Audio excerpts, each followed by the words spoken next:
2026년 우리 교회 표화가 부활 그리고 부흥입니다. 부활이라고 하면 보통 한 해의 표어로 잘 사용하지 않죠. 그래서 웬 부활인가, 부흥은 우리가 자주 쓰는 교회 표어, 구호이기 때문에 부흥이라고 쓰면 우리가 다 고개가 끄덕여지고 납득이 되지만 한 해 표어로 부활 이렇게 적으면 웬 부활인가 하는 생각이 드실 수 있습니다. 왜냐하면 보통 사람들이 생각하는 부활은 1년에 한 번 부활절에만 생각하는 부활이기 때문에 그렇습니다.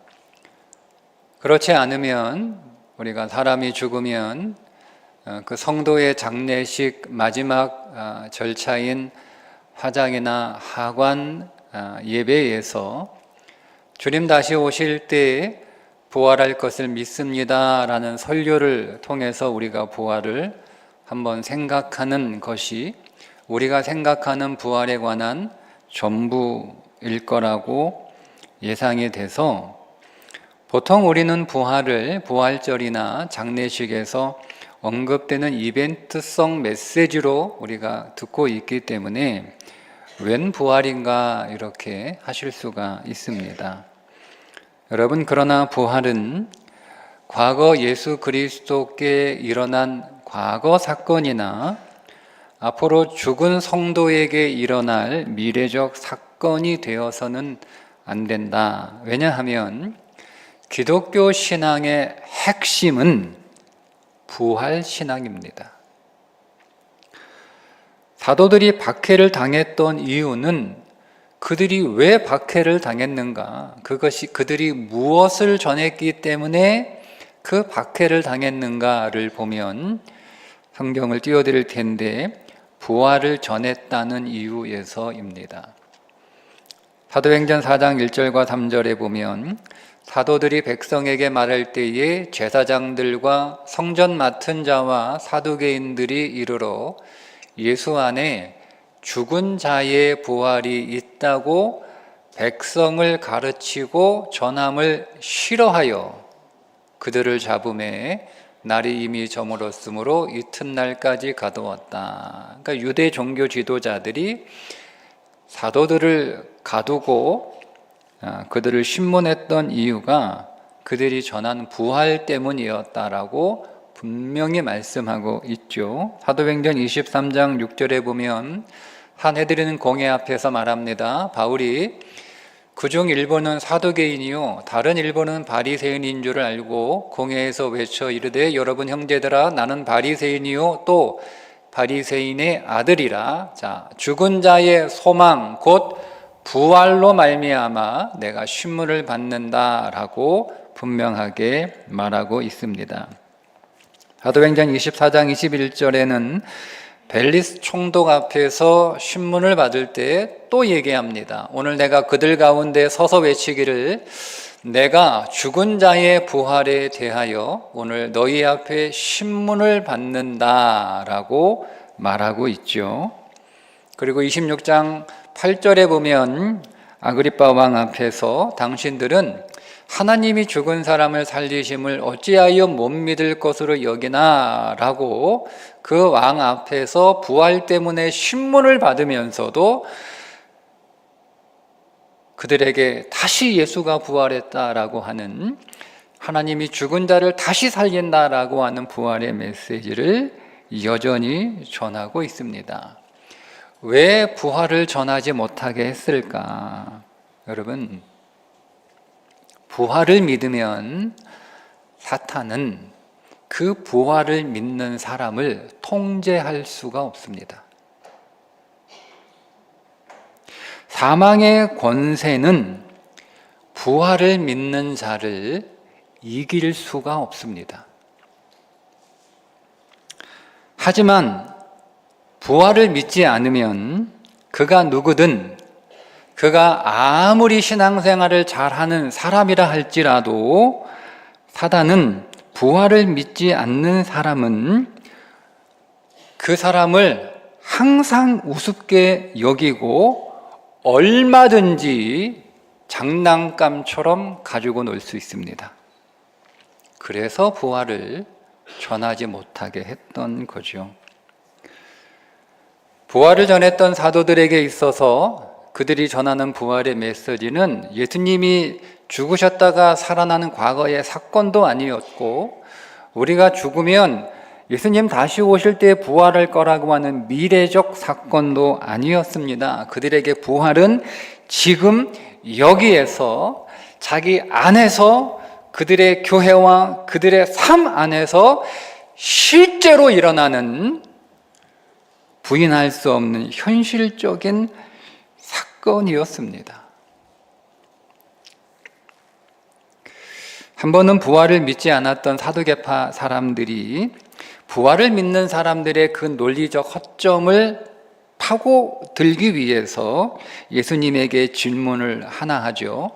형제 7이 차례로 죽으면서 한 아내를, 그러니까 계대 결혼의 법에 따라서 형수의 아내를 계속 그 밑에 있는 동생들이 죽으면서 이렇게 아내로 물려를 받았는데, 나중에 부활할 때 그 여인은 누구의 아내가 되겠느냐라고 하는 질문을 하는 거예요. 그러니까 부활은 논리적인 허점이 있다, 모순이 있다, 이런 얘기잖아요.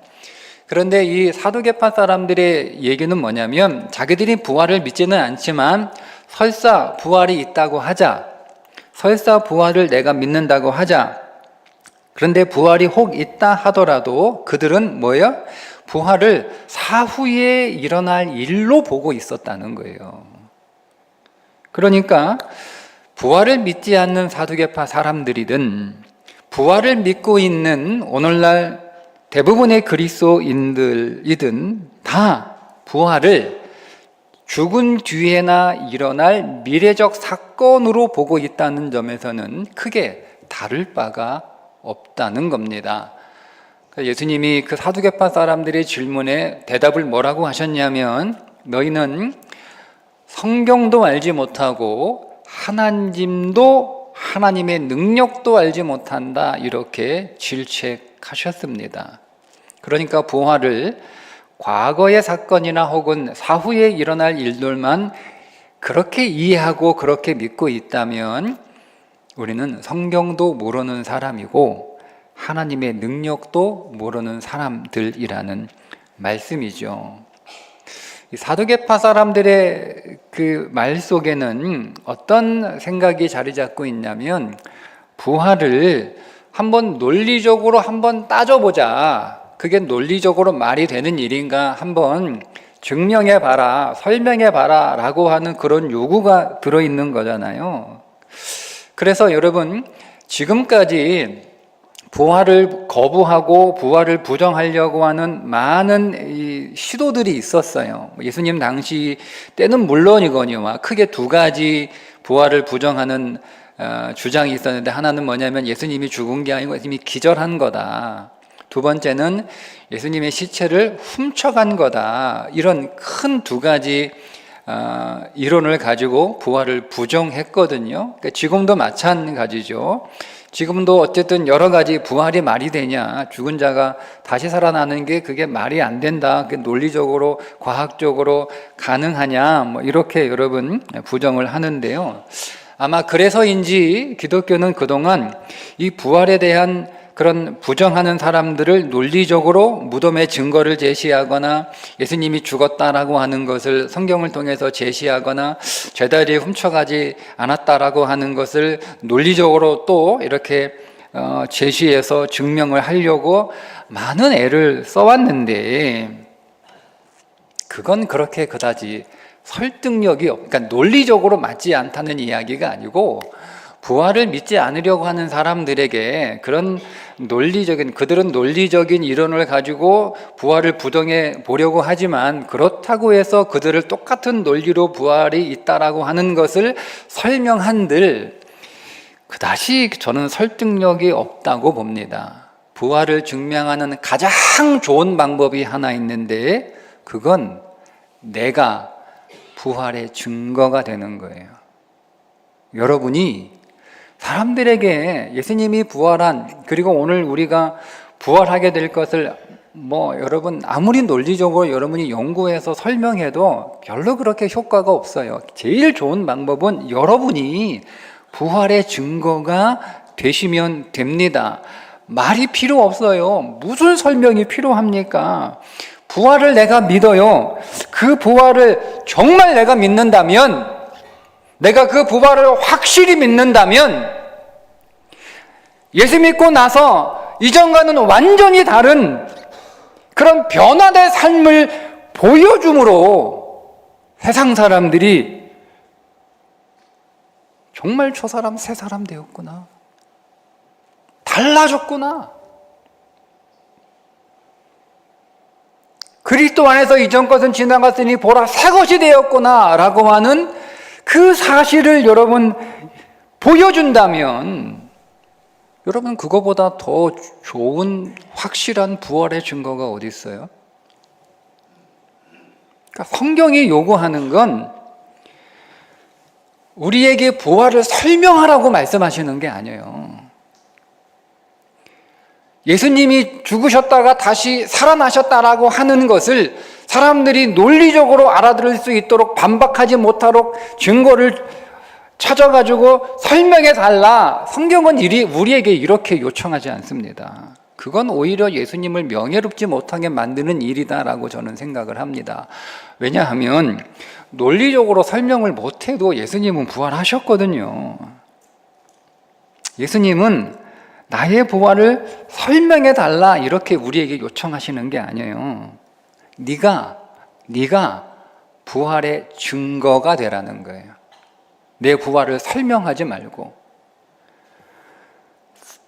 여러분, 부활은 설명이 필요한 그런 사건이 아니에요. 부활은 우리가 부인할 수 없는 사실이고 능력이기 때문에 사실은 설명이 필요가 없어요.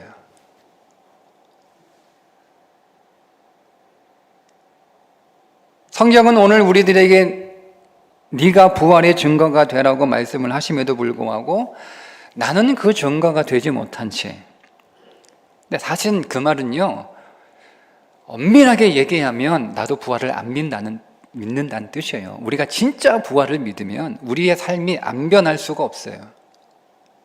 그러니까 내 삶이 변하지 않아. 그럼 내가 부활을, 여러분, 우리가 부활을 믿죠. 성경에 나와 있는 이 진리를 어떻게 우리가 부정합니까? 우리는 다 믿어요. 다 믿는다고 말합니다. 여러분, 부활 안 믿습니까? 성경에 나와 있는 부활의 기록들을 여러분 부정하십니까? 다 믿으시죠. 하지만 내가 그 증거가 되지 못하는 건 사실은 안 믿는 거예요. 사실은 안 믿는 거예요. 그러니까 나도 믿지 않으면서, 나도 부활에 대한 확신도 없으면서 그냥 억지로 여러 번 증명하려고 하니, 그 믿는 척 하면서 사람들에게 내가 부활이 있다라고 말을 하는데, 여러분 그게 무슨 설득력이 있고 그게 무슨 힘이 있겠어요. 그러니까 예수님이 원하시는 건 내가 부활을 진짜 믿는 사람들 앞에서 정말 부활한 사람으로 나타나기를 원하시는 것. 그래서 오늘 본문에 보면 우리가 아주 주의 있게 봐야 되는 한 구절이 있는데, 죽은 자 가운데서 그를 살리셨다라고 말씀하고 있습니다. 여기서 죽은 자는 죽어 있는 자들입니다. 죽어 있는 자들. 에스겔 골짜기의 마른 뼈들 같은 사람들입니다. 숨은 쉬고 있고 심장은 뛰고 있어서 자신이 살아있다고 믿고 있지만 실상은 죽어 있는 사람들입니다. 예수를 믿고 있지만 변화가 없는 사람들, 예수를 믿고 있지만 달라진 것이 없는 사람들, 믿음은 열매로 반드시 드러난다고 말씀하고 있는데 그 믿음의 열매를 찾아보기 힘든 사람들, 그리스도의 성품인 성령의 열매를 보여주지 못하는 사람들, 그런 사람들이 살아있지만, 육체는 살아있지만 사실은 그 신앙은 살아있지 않은 종교 생활을 하고 있는 죽어 있는 자들입니다. 그 죽어 있는 사람들 가운데서 오늘 우리에게 뭐라고 요구하고 있냐면, 너는 그런 사람들 가운데서 분명하고 확실한 부활의 증거가 되라는 거예요. 그렇지 않으면 우리는 세상에서 가장 불쌍한 사람들이에요. 바울이 얘기하는 것처럼. 부활을 못 믿는 사람, 내가 죽어서 주님 다시 오실 때 부활하지 못할 것을 못 믿는 사람이 가장 불쌍한 사람이라고 지금 바울이 고린도전서 15장에서 말씀하고 있는 게 아니고요. 그 부활을 내가 현재적으로 살아가지 못하는, 내 안에 그 부활의 능력과 증거가 없이 예수를 믿는 사람은요, 세상에서 가장 불쌍한 사람이라는 거예요. 사도 바울이 하는 이야기가. 한번 여러분, 우리는 정말 진지하게 이 부활의 진리 앞에서 한번 질문해 봐야 돼요. 예수 믿고 나서 내게서 무엇이 살아났는가? 여러분, 예수 믿고 나서 여러분의 인생에 무엇이 살아났습니까?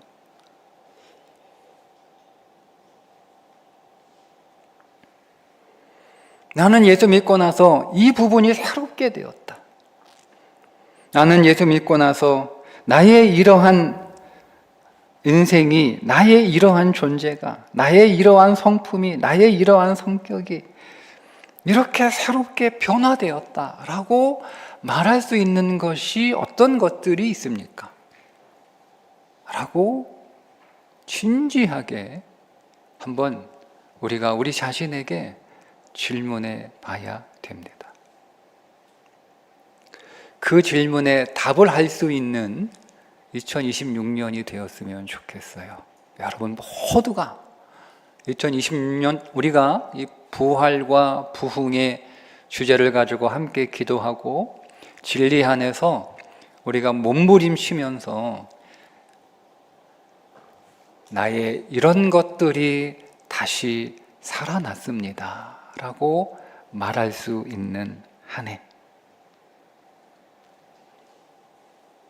우리가 교회 다니는데 내가 죽어 있다는 걸 자꾸 보여주는 그런 죽은 종교생활 말고 이제 그거 끝내고 정말 내가 그리스도 예수 안에서 새로운 피조물이 되었다라고 하는 것을 실제로 사람들에게 보여주는 그런 신앙생활이 되는 2026년. 그래서 우리 제일교회 모든 성도들은 제가 기도하고 소망하고 기대하기는 한 사람도 예외 없이 다 부활의 증거가 되시는 한 해가 되시기를 진심으로 주님의 이름으로 축복합니다. 기도하겠습니다. 주님, 부활이 사건이 아니라 오늘 내게도 일어나야 할 실제로 믿는 자들 되게 해 주옵소서. 그리스도 안에서 새로운 피조물이 되었음을 증명해 보이는 믿음 되게 하여 주옵소서. 죽어 있는 자들 앞에서 분명하고 확실한 부활의 증거로 나타나게 하옵소서. 우리 교회가 죽어 있는 세상 가운데서 다시 일어서는 부활과 부활의 증거가 되게 해 주옵소서. 예수님의 이름으로 기도합니다. 아멘.